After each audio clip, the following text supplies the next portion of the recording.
Shalom, queridos! Graça e paz, aqui é o Bispo John Kennedy e hoje nós vamos estar meditando em Tiago, capítulo 3, versículo por versículo.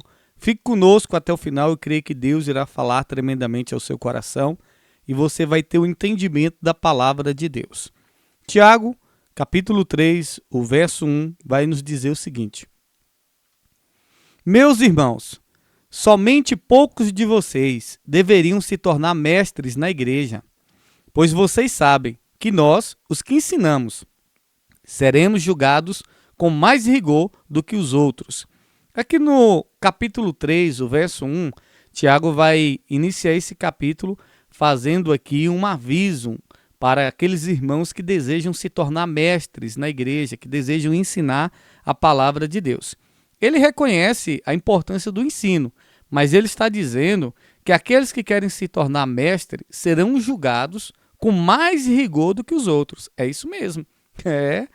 Quem ensina, quem está à frente de um trabalho, de uma igreja, que ensina a palavra de Deus, que é o mestre daquela igreja, que é o pastor, o responsável por aquela igreja, a Bíblia está dizendo que vai ser julgado mais do que os outros. Então essa responsabilidade de ensinar na igreja exige de quê? Exige de nós o quê? Sabedoria, exige cuidado. Então lembre-se disso, toda pessoa que deseja ser mestre na igreja, essa pessoa vai ser julgado com mais rigor, ela vai ser julgado diferente das outras pessoas. A exigência do julgamento dela vai ser muito maior, porque ela conhece a palavra de Deus e teve essa responsabilidade de ensinar. Vamos ver o verso 2. O verso 2, Tiago vai dizer o seguinte: Todos nós sempre cometemos erros. Quem não comete nenhum erro no que diz é uma pessoa madura, capaz de controlar todo o seu corpo. Aqui no versículo 2, Tiago vai reconhecer que todo ser humano, todos nós somos falhos, todos nós cometemos erro. Agora, ele vai mostrar aqui que aquele que é capaz de controlar a sua língua, capaz de usar a sua língua para o bem, ele diz que essa pessoa é uma pessoa madura. É uma pessoa que alcançou a maturidade. Quando? Quando essa pessoa consegue controlar a sua língua. O verso 13 ele vai dizer o seguinte: Até a boca dos cavalos colocamos um freio para que nos obedeçam, e assim fazemos com que vão aonde queremos. Aqui no versículo 3, Tiago ele vai usar um exemplo de um cavalo para a gente poder aprender a controlar a nossa língua. Ele diz que a gente consegue colocar um freio na boca do cavalo para a gente poder guiar ele, controlar ele ali para onde a gente quiser. Então ele vai mostrar que a gente também deve ter um controle da nossa língua. Controle de quê? De evitar em dizer as coisas ruins. Então assim como o cavalo coloca um freio ali e a pessoa consegue dominar e controlar, a gente precisa ter um controle da nossa língua. O verso 4, Tiago vai dizer o seguinte: Pense no navio, grande como é, empurrado por ventos fortes, ele é guiado por um pequeno leme e vai aonde o piloto quer. Aqui no versículo 4, Tiago vai usar outro exemplo. Agora ele vai usar o exemplo do navio, para mostrar que a língua, apesar de pequenininha, ela tem um grande poder.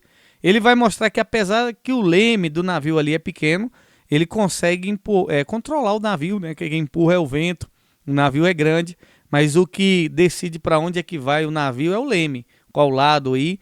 E ele vai mostrar a língua. A mesma coisa é a questão da língua. A língua é pequena, você já viu? É um órgão pequenininho da gente e ela pode ser influenciada. A nossa língua consegue causar grandes impactos na vida das pessoas, que seja positivo ou até mesmo negativo. O verso 5, Tiago vai dizer o seguinte: E isso o que acontece com a língua. Mesmo pequena, ela se gaba de grandes coisas. Vejam como uma grande floresta pode ser incendiada por uma pequena chama. Aqui no versículo 5, Tiago ele vai comparar a língua a um pequeno chama, um pequeninho fogo, né? Um foguinho pequeno.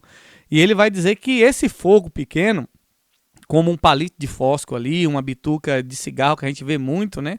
Um foguinho pequeno, uma faísca pequena é capaz de colocar um incêndio, de destruir uma grande floresta. E ele vai mostrar que a língua é desse mesmo jeito, é pequenininha, mas o estrago que ela faz é grande. Então nós temos que tomar cuidado porque a língua da gente pode causar uma grande destruição. Uma coisinha pequenininha, mas eu só falei isso. Basta uma coisinha que você falou, uma coisinha pequenininha. Eu não falei nada demais. Basta uma coisinha pequenininha para causar uma grande destruição. O verso 6, Tiago vai dizer o seguinte: a língua é um fogo. Ela é um mundo de maldade. Ocupa o seu lugar no nosso corpo e espalha o mal em todo o nosso ser. Como fogo que vem do próprio inferno, ela põe toda a nossa vida em chamas. Aqui no versículo 6, Tiago ele vai usar algumas metáforas fortes, viu? Ele vai declarar que o poder destrutivo, o poder de destruição da língua. E ele compara essa língua como um fogo que pode incendiar a nossa vida. Mas ele fala que esse fogo é um fogo maligno, um fogo do inferno, um fogo do mundo da maldade. Então o Tiago diz que esse fogo que a nossa língua pode produzir, ela pode espalhar o mal por todo o nosso corpo, ela pode destruir a nossa vida. Então cuidado com a sua língua, eu tenho que tomar cuidado, nós temos que tomar cuidado com a nossa língua, viu? Porque é um mundo de maldade, é o que ele fala. Ela é um mundo de maldade, cuidado com a sua língua, a nossa língua é venenosa. Vamos lá, o verso 7. O ser humano é capaz de dominar todas as criaturas e tem dominado os animais, selvagem, os pássaros, os animais que se arrastam pelo chão e os peixes. Aqui no versículo 7, Tiago vai mostrar que nós, seres humanos, somos capazes de dominar os animais selvagens. Nós vemos que o ser humano é capaz de botar leões, onças, cobra, tudo no zoológico, né? Capaz de dominar tudo, ele fala pássaro. E aí é onde ele vai usar muitas vezes a incapacidade nossa de dominar a nossa língua. Conseguimos dominar o mundo, os animais, mas muitas vezes não conseguimos dominar a nossa língua. Vamos ver isso no verso 8. Mas ninguém ainda foi capaz de dominar a língua. Ela é má, cheia de veneno mortal e ninguém a pode controlar. Olha o que o Tiago está dizendo aqui no verso 8. Ele está reconhecendo a dificuldade que nós, seres humanos, temos de controlar a nossa língua. Então ele declara que a nossa língua é um mal incontrolável. A nossa língua é cheia de veneno, veneno que é mortal, que mata, que destrói. Então o Tiago vai mostrar para nós que a nossa língua, a tendência dela é para o mal. Então mesmo que a gente tente controlar, ele diz é um órgão incontrolável.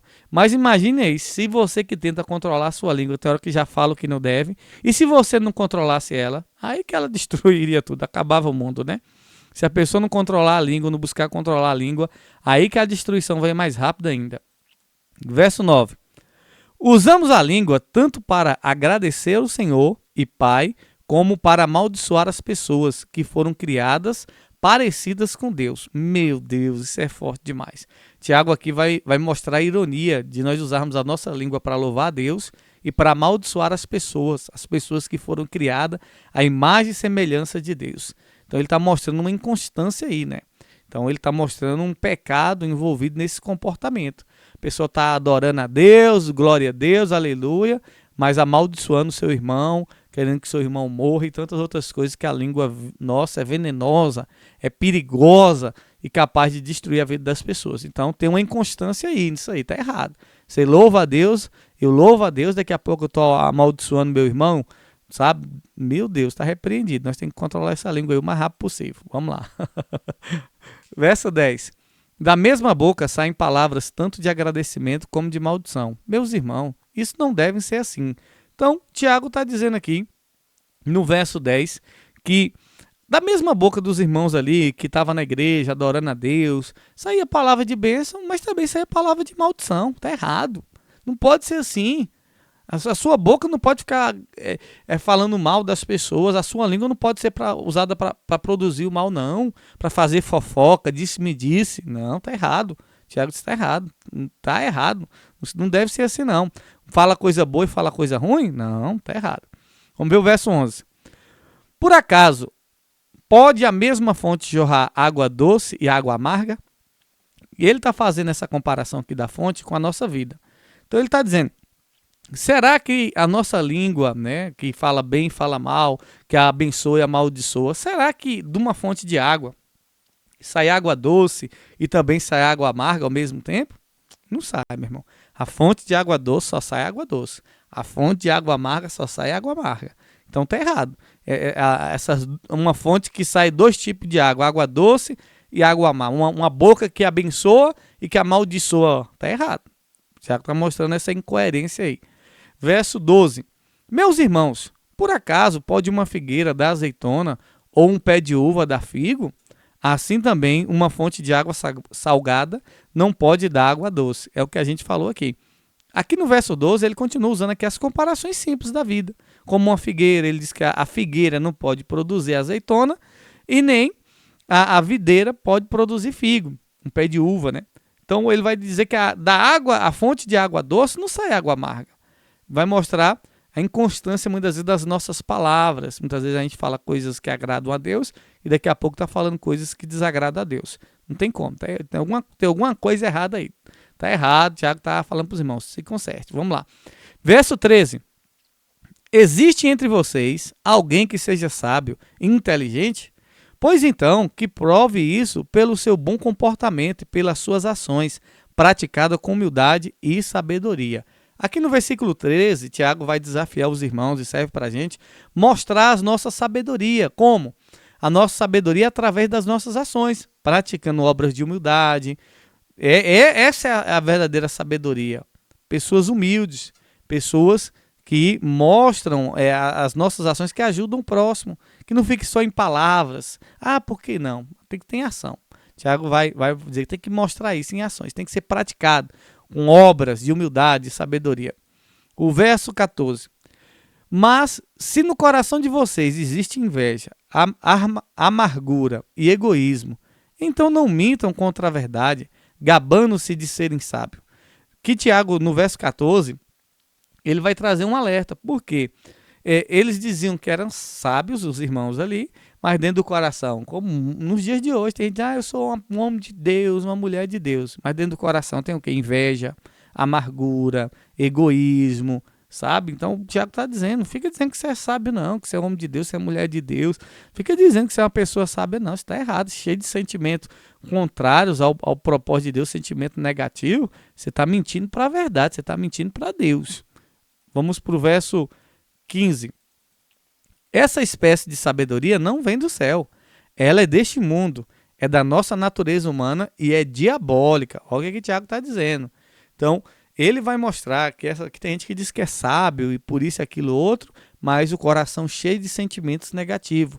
E ele vai enfatizar, vai mostrar que esses sentimentos aí de inveja, de amargura, de ódio do irmão, isso aí não vem de Deus, não. Ele está dizendo que isso é da terra, isso é de demônio.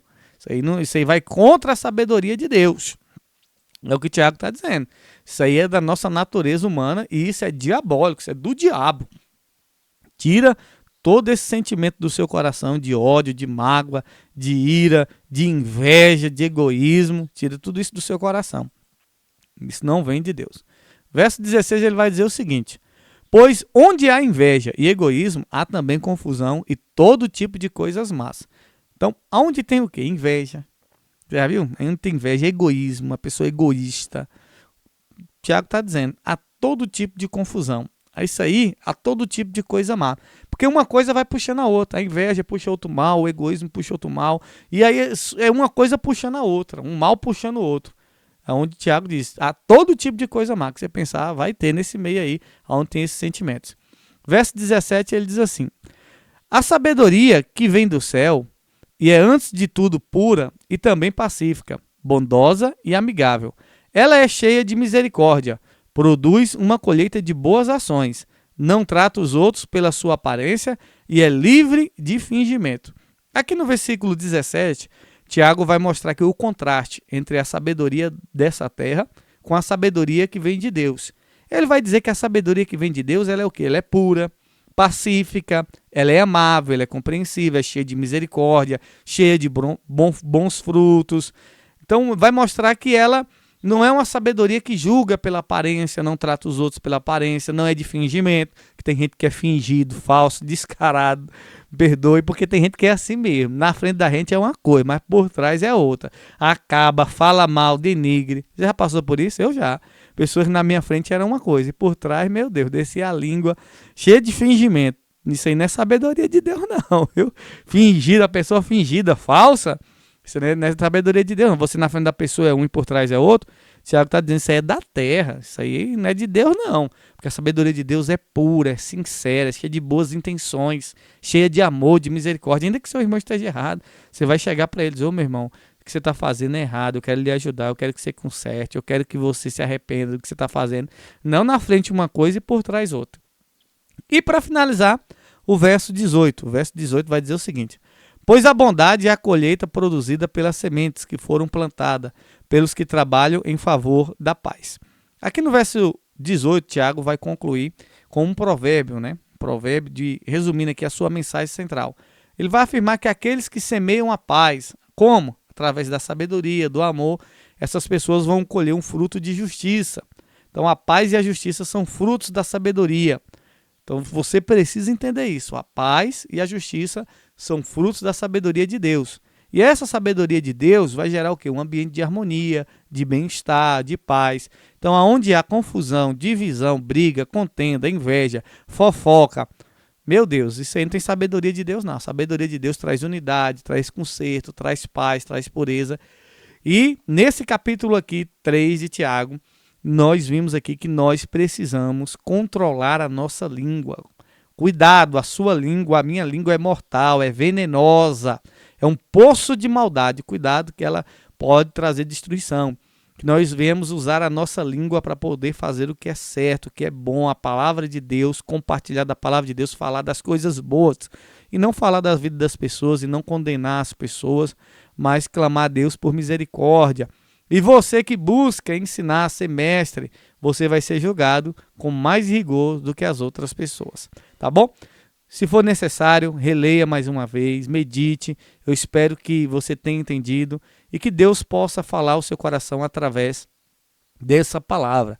Compartilha o nosso material Bispo John Kennedy. Você pode estar encontrando aí também no nosso YouTube, Bispo John Kennedy. Lá no YouTube tem muitos vídeos nossos com outras cartas, com pregações, com outros materiais da palavra de Deus. Então você que ainda não é inscrito no meu canal, Bispo John Kennedy, se inscreva. Você que não nos acompanha no Instagram, nas redes sociais, nos acompanha para que você possa estar aprendendo mais da palavra de Deus. Que Deus possa abençoar a sua vida, que Deus possa abençoar a sua casa, a sua família. Eu profetizo paz e prosperidade sobre ti, muita sabedoria, e que assim como eu e você também, todos nós possamos controlar a nossa língua. Que Deus abençoe, sucesso, 1 milhão de bênçãos.